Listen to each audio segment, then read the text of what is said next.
ಇಲ್ಲಿ ರೈತರು ಒಂದು 100 ಜನ ನನ್ನನ್ನ ಬಂದಿದ್ರು, ಕೆಲವು ಪ್ರತಿನಿಧಿಗಳು ಬಂದಿದ್ರು, ಕೆಲವೆಲ್ಲ ಹೊರಗಡೆ ಇದ್ದಾರೆ.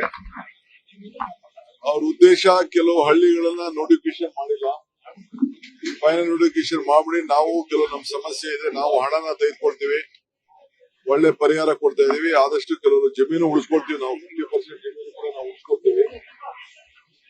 ಸೊ ನಮ್ಗೆ ನಮ್ಮ ಹೆಸರುಗಳು ನೋಟಿಫಿಕೇಶನ್ ಆಗಿಲ್ಲದ್ರಿಂದ ನಾವು ಹಣ ತೆಗೆದುಕೊಳ್ಳಕ್ ಆಗ್ತಾ ಇಲ್ಲ, ದಯವಿಟ್ಟು ಮಾಡಿ, ನಾವೆಲ್ಲ ಸಿದ್ಧತೆ ಇದ್ದೀವಿ ಅಂತ ಹೇಳಿ ಅವರ ಅಭಿಪ್ರಾಯನ ವ್ಯಕ್ತಪಡಿಸಿದ್ದಾರೆ.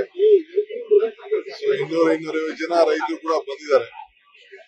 ಖಂಡಿತ ಅವ್ರಿಗೆ ನಾನು ನಮ್ಮ ಆಫೀಸರ್ಸ್ಗೆ ತಿಳಿಸಿ ಯಾವ ಊರು ಉಳ್ಕೊಂಡಿದೆ ಅವನ್ನೆಲ್ಲ ನೋಟಿಫಿಕೇಶನ್ ಮಾಡಿ ಯಾರು ಕೊಡ್ತಾರೆ ಅದನ್ನ ತೆಗೆದುಕೊಳ್ತೀವಿ, ಯಾರಿಗೂ ಬಲವಂತ ಮಾಡೋದು.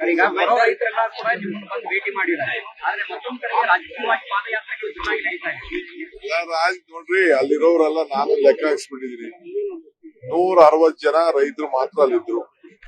ಮಿಕ್ಕಿದವರೆಲ್ಲ ಚನ್ನಪಟ್ಟ, ರಾಮನಗರ, ಮಂಡ್ಯ, ಮೈಸೂರು, ತುಮಕೂರು ಅಲ್ಲಿಂದ ಬಂದವರು. ನಾನು ರಾಜಕೀಯಕ್ಕೆ ಪಾಪ ಅವ್ರು ಮಾಡೋರು ಬೇಡ ಅನ್ನಕ್ಕಾಗ್ತದ? ಪ್ರಜಾಪ್ರಭುತ್ವ ವ್ಯವಸ್ಥೆಯಲ್ಲಿ ಹೋರಾಟ ಮಾಡ್ಲಿ.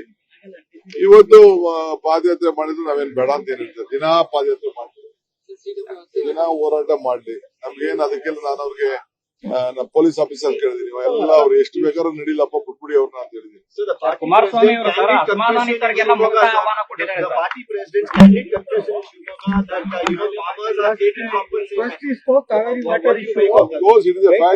whatever Mr. Vijayendra has spoken is true. Farmers now also you saw all the farmers wanted to take compensation. It is true. And say when Mr. BJP government was there, when 11,000 acres, 9 to 10,000 acres, 1,000 acres farmers took, BJP gave them money. Why did not Kumaraswamy shout at them? Why not other people create problem? ಈಗ ಇದು 9,000 ಚಿಲ್ಲರೆ ಎಕರೆ ಇತ್ತು, 1,000 ಎಕರೆ ಅಷ್ಟು ಕಾಲೇ ಜಗದೀಶ್ ಶೆಟ್ಟರ್ ಇದ್ರು, BJP government ಇತ್ತು, ಆಗ ದುಡ್ಡಂತೂ ಕೊಟ್ಟಿದ್ದಾರೆ. ರೈತರು ತಗೊಂಡ್ರಲ್ಲ, ಆಗ ಯಾಕೆ ಇದನ್ನ ನಿಲ್ಸು ಅಂತ ಹೇಳಿಲ್ಲ, ಇವರೇ ನಿಂತ್ಕೊಂಡು ದುಡ್ಡು ಕೊಡ್ಸಿದ್ರಲ್ಲ ಅವ್ರಿಗೆಲ್ಲ. ಅದು KDB ಇಂದ ಅದೇ ಈ ನೋಟಿಫಿಕೇಶನ್ ಆಗಿ ಜಮೀನ್ ಬಗ್ಗೆ ದುಡ್ಡು ಕೊಡ್ಸಿದಾರಲ್ಲ, 80 ಲಕ್ಷ 90 ಲಕ್ಷ ಕೊಡ್ಸಿದಾರೆ, ಯಾಕೆ ಅವ್ರು ನಿಲ್ಸಿಲ್ಲ? ಅಸೆಂಬ್ಲಿಲಿ ಚರ್ಚೆ ಮಾಡ್ಲಿ, ಅದೆಲ್ಲ ನಾನು ಮಾತಾಡ್ತೀನಿ. ನಾನು ಈಗ ಪಾಪ ರೈತರುಗಳು ನಮ್ಮ 2-3 ನೋಟಿಫಿಕೇಶನ್ ಬಿಟ್ಬಿಟ್ಟಿದ್ರಿ ಅಂತ ಹೇಳಿದ್ದಾರೆ, ಅದನ್ನ ನಾನು ಕೇಳ್ತೀನಿ, ಎಂತಕ್ ಬಿಟ್ರು ಏನು. ಪಾಪ ರೈತರು ತೊಂದರೆ ಆಗಬಾರ್ದು ರೆಡ್ ಝೋನ್ ಇಂದ ಅಂತ ಹೇಳಿ ಅವರೆಲ್ಲ ಬಂದು ನಾವು ದುಡ್ಡು ತಗೋತೀವಿ, ನಾವು 10 ಜನ ಅರ್ಧ ಉಳಿಸ್ಕೊಳ್ತೀವಿ 50% ಅಂತ ಪಾಪ ಖಾತರಿಯಿಂದ ಬಂದು ಕೇಳ್ಕೊಂಡ್ರು.